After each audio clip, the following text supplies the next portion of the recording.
water conservation, I do apologize, I had to circle. All right, water conservation ordinance.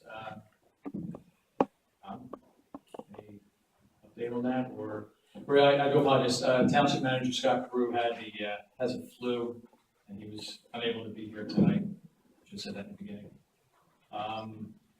We have, Mayor, what we have prepared is through Patty's office to Aaron as well, is a formal ordinance that was recommended to us with some adaptations for some of the concerns that were raised previously. We discussed this also in workshop. So I guess this would be more in the nature of an update with a form that folks can look at. And then I suppose we can get feedback from council going forward. Okay. Okay, so we would have this one at future. Yeah, first reading. Council's ready to do it. Wait, I'm sorry, I couldn't hear any of that. Was your microphone on? Yeah, I'm sorry. I'm sorry. Yeah, I'm sorry, I didn't Yeah. hear what the conversation was.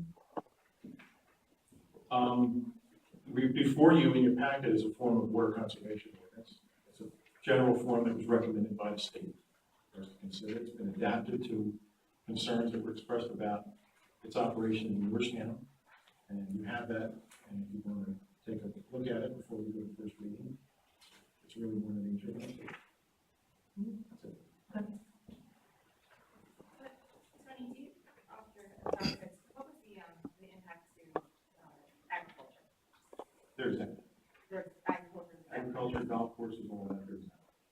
So is it basically just like Well, industrial businesses? Yeah, well, it's really, it was a means of trying to bring this plan of regulating irrigation to Georgetown. And there's a method to it. It involved creating zones within town, districts, however you want to call it. And then trying to manage the hours of day when folks can water and how much and what time, depending a lot on the demand that watering would place on the functioning of the water system, given the heavy demand that you would see in early morning hours and the drawdown it would have on the water supply on a daily basis. So it's an effort to manage all of that, given the existing system, and also to be responsive to what the existing system is. So folks are willing to, certainly welcome to take a closer look at it. But the way it's been prepared, I know Scott reviewed it, it's an effort to try to resolve the issues that have already been raised. Okay. Do we have any other questions on that, or? Well, I have lots of questions on the ordinance, but that will wait for the meeting. Okay, perfect, thank you. Mr. Mayor, so when we do an amendment, this ordinance is on the first reading, we'll have to make a motion to table it. On for first reading, yeah, we'll table, we'll move that to the next meeting. Do we need that for the reading? I don't believe so. Plus, if folks have questions, we should resolve them. Lisa, if you have questions on the ordinance, I'd encourage you to send them so we can do it.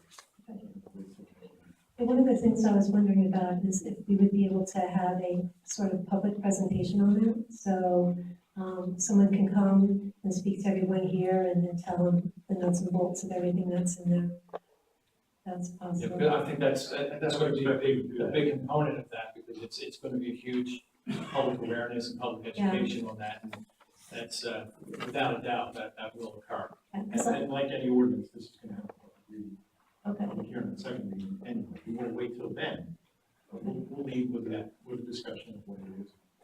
And I think we'll table it for tonight, and we'll get all the i's dotted, t's crossed, and we'll move forward with it, hopefully by next meeting, so we need that. Does anyone have an issue with the actual contents? Because I mean, I don't want to delay it unnecessarily. Yeah, I have questions about contents. Well, then, we'll make sure that the questions get answered, and make sure I that, encourage you to send them over. Yeah. I guess it's in general. In the last meeting, we were talking about basically, are wells exempt, what about farms, and what about a time frame? It seemed like a fairly straightforward, simple thing. And then the ordinance comes through, and it's a 7-page document that has classifications between certain types of irrigation systems, 3 different time windows, 12, so it's a little bit more complicated. It is. So- It's not, it is, I agree. It's took a fair amount of work on Scott's part. and working with the utility, water utility, to try to come up with something that's manageable. So frankly, Scott not being here, I think has a lot to do with it as well. He should be leading the discussion on that. Since Yeah. he's really a prime mover in creating this. So next meeting is hopefully he's feeling better. We can have him involved. And I send my questions to you or to you and Scott?